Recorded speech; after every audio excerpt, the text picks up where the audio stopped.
Bipolar depression traditionally is low energy, loss of interest in activity, irritability, changes in sleep, changes in appetite.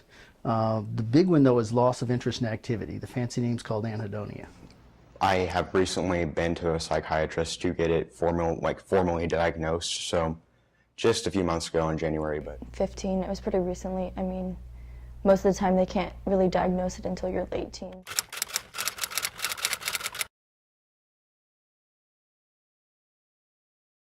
Bipolar is a tricky diagnosis.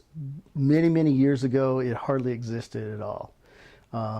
Now it's becoming a little more prevalent because it's more identified as a bipolar disorder.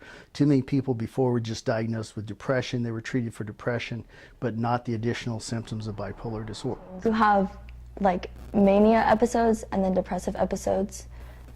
They can last anywhere from like a few days to a few hours. I'm just constantly on edge. It brings a lot of anxiety because of it. I don't know how I'm going to feel one day, how I'm going to feel the next, or even every hour. It changes. Mainly medication management.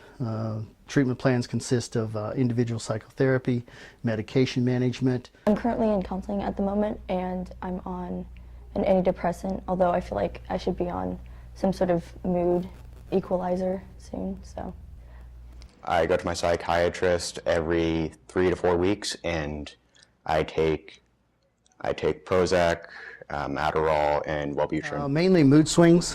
When you have periods of depression that last anywhere from days to weeks, then there'll be an upswing that may last for 3 or 4 days. Those are one of the more common symptoms of bipolar that you look for. A lot of the times I would just feel this headache that would come on when I would change moods from a peak to a dip. There'd be a lot of things that I would just cry over. Like, it was a buildup of a lot of things, and I knew it wasn't right because I've always had this drive to do everything, and all of a sudden it would just be a drive to do nothing.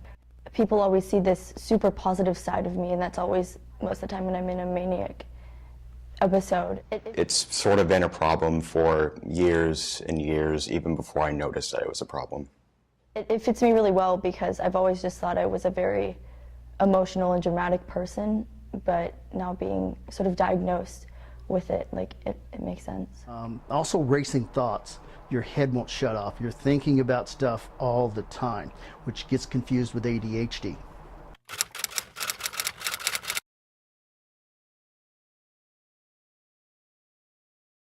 It can go all the way into psychosis, which is hallucinations, paranoia.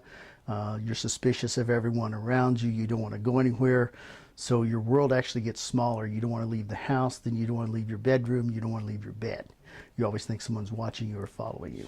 It has made me a lot more anxious, and when I don't know what to say, and I try to hide the fact that there's something wrong by it. From mood to mood, everyone has those every single day, but when it's to the point where you feel like you can't be getting work done, or it's kind of impeding on your actual activities that you would do and things you enjoy, definitely seeking professional help and doing some sort of treatment for yourself, it would be really beneficial for them. Go talk to somebody.